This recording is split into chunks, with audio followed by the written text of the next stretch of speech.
What's good, YouTube? In today's video, I have another Warzone game for you guys, and as you can tell from the title and thumbnail, we're showcasing my Season 5 midway through the season Warzone settings. And of course, as you guys know, I go through my settings a ton. I update a ton for you guys, usually every time I update something, because a ton of people are always in my Twitch streams and every single comment section on every single platform asking about my settings. So of course, I want to run back to my settings again today, but real quick, if you guys are new here, hit the sub button, leave a like, leave a comment, hit that bell to be notified when I upload my daily videos. So without further ado, stop straight into the settings. The number one tab, of course, is keyboard and mouse. You guys know I play controller. I actually use a Scuff PS4 Impact controller, typically with 2 paddles, because a lot of people ask me about that as well, but I don't run keyboard or mouse at all. So hopping right into the general tab, up top, as you guys see, controller, I play 120 field of view.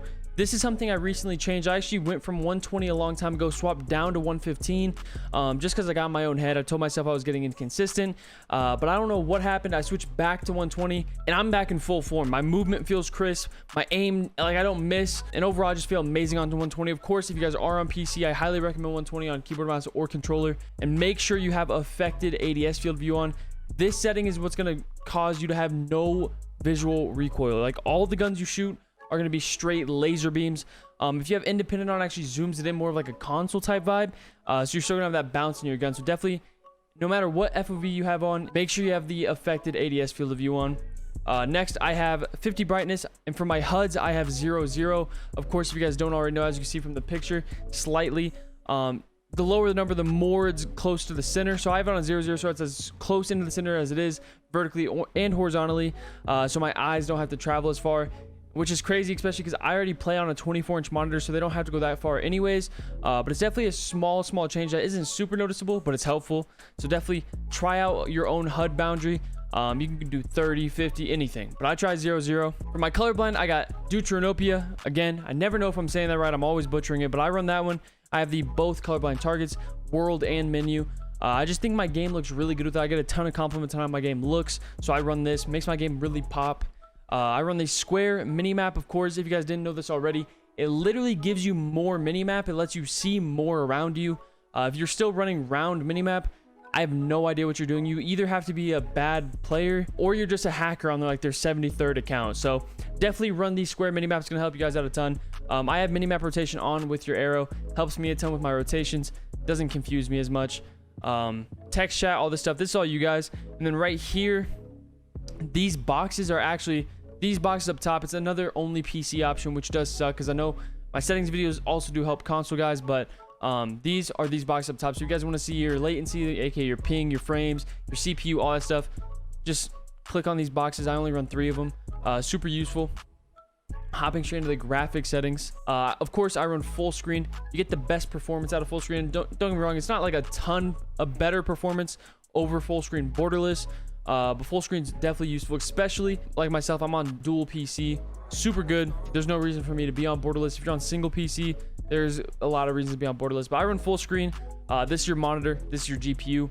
This right here is your monitor refresh rate, aka your hertz. I have a 144 hertz monitor, and it's definitely useful. If you're on PC, you're definitely putting yourself at a disadvantage of being on a 60 hertz. So definitely bump up to a 144 hertz or 240 or anything if you guys have the money for it. But I use a 144. For render resolution, I play at 100 because I play Warzone at 1080p, so 1920 by 1080. I know a lot of people play Warzone at 1440p, so they see everything. I don't. I run 1080, so I run 100 render resolution. I have VSync disabled. I cap my frames typically around where my monitor's refresh rate is, so around 144. I go a little bit above. I go like 200-ish. I have the NVIDIA highlights disabled. NVIDIA reflex low latency I have enabled plus boost. Another setting I was really back and forth on for a long time, and then I finally looked really deep into it, and I run enable plus boost. Really helps out your game, smooths out everything about it. For my display gamma, I have the 2.2 sRGB. The sRGB is for monitors, and the BT1886 whatever is for TVs. I always say if you guys are actually playing on a big screen TV that have terrible response times, they're super delayed, you're at a super big disadvantage. Of course, that doesn't matter if you're just playing the game casually, but if you guys are actually trying to get more competitive in the game, take it a little bit more serious, put some money on the line, you got to get a monitor 100%. So definitely I have sRGB on because I do play on a BenQ monitor. Getting into the actual graphic settings, like I always say, I run a lot of low settings because I try to get the best performance out of my game that I can, and of course the game still looks good. So streaming quality I have normal, texture resolution low, particle quality is the only setting I have on high because I think it's one of those settings that if I have on low, my game just genuinely looks terrible. But if I have on high, still get good performance and my game actually looks decent. So I have that on high. Bull impacts and sprays I have enabled, and then tessellation I have disabled, and on-demand texture streaming I have disabled. But for the rest of the settings, I have low, disabled, disabled, low, disabled, disabled, disabled. Like I'm telling you guys, I have everything basically off for low. Gets you your best frames and performance. Filming strength I have 1.0. Don't 100% know this setting, but I have it on 1.0. It doesn't affect my game too much. NVIDIA DLSS, I have the setting disabled because every single time I turn it on, my game gets super fuzzy and blurry, just gross. My game feels terrible. This is supposed to get you more frames. Doesn't help me at all. Makes my game look terrible every single time. So I have this disabled. Anti-aliasing I have off, and then I have disabled, of course, for the motion blurs, world and weapon. If you guys are still playing Warzone on motion blur, I have no idea what you're doing. This is one of the first settings that should be disabled the second you get on the game. Modern Warfare or Warzone. So 100% turn off motion blur. Film grain I have on 0.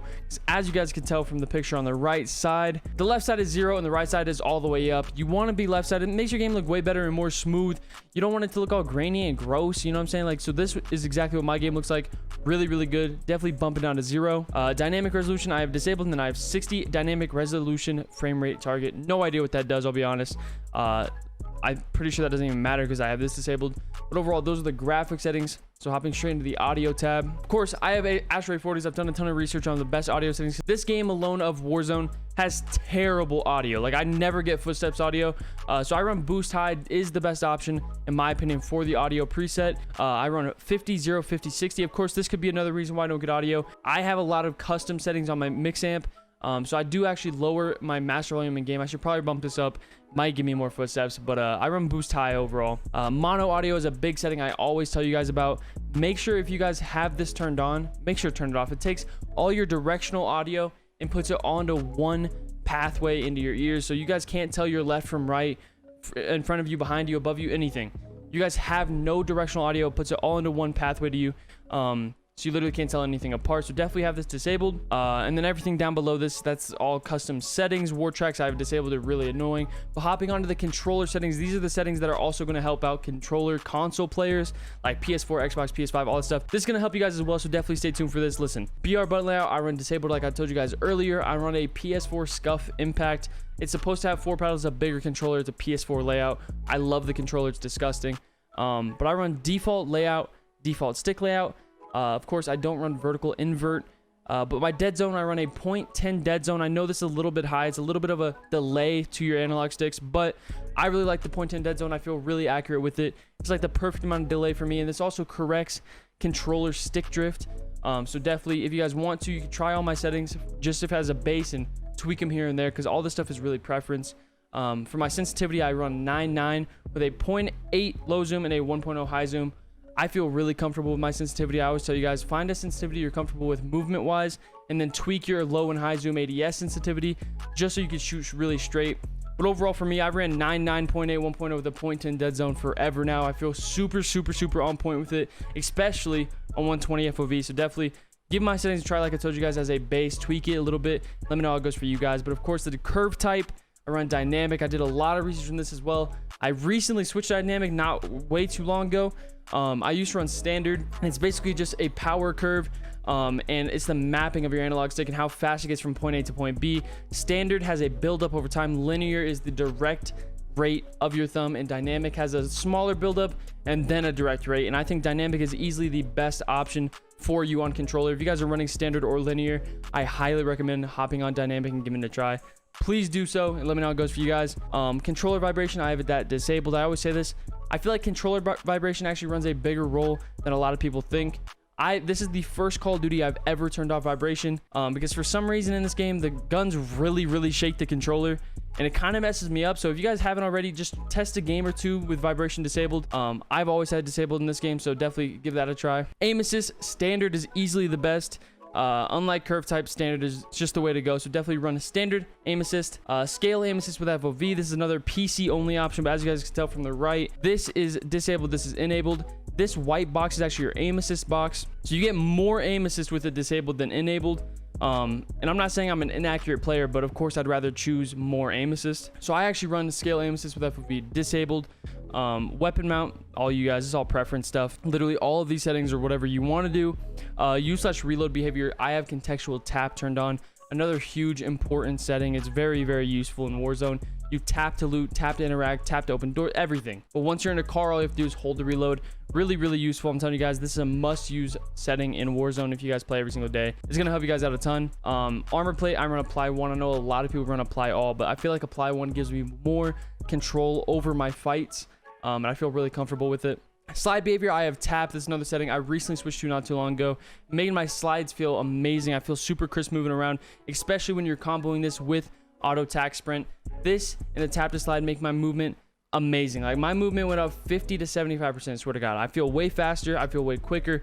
You guys can already probably tell from my videos and fights, I use my movement to my advantage a ton in all the fights I take.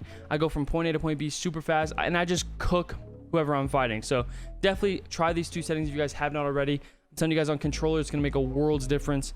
And then obviously the other ones are all preference, but overall, those are all of my midway through season 5 Warzone settings. I just want to keep you guys updated every single time I change something, especially because I get so many comments about this stuff. So definitely give them all a try. Let me know how it goes for you guys. Like I said, this is all preference based. You could test all mine as like your base setting and then tweak it a little bit here and there. Let me know if you guys do so. Let me know if it helps you out a ton. But those are all of my season 5 Warzone settings. Hey, bro, let's go.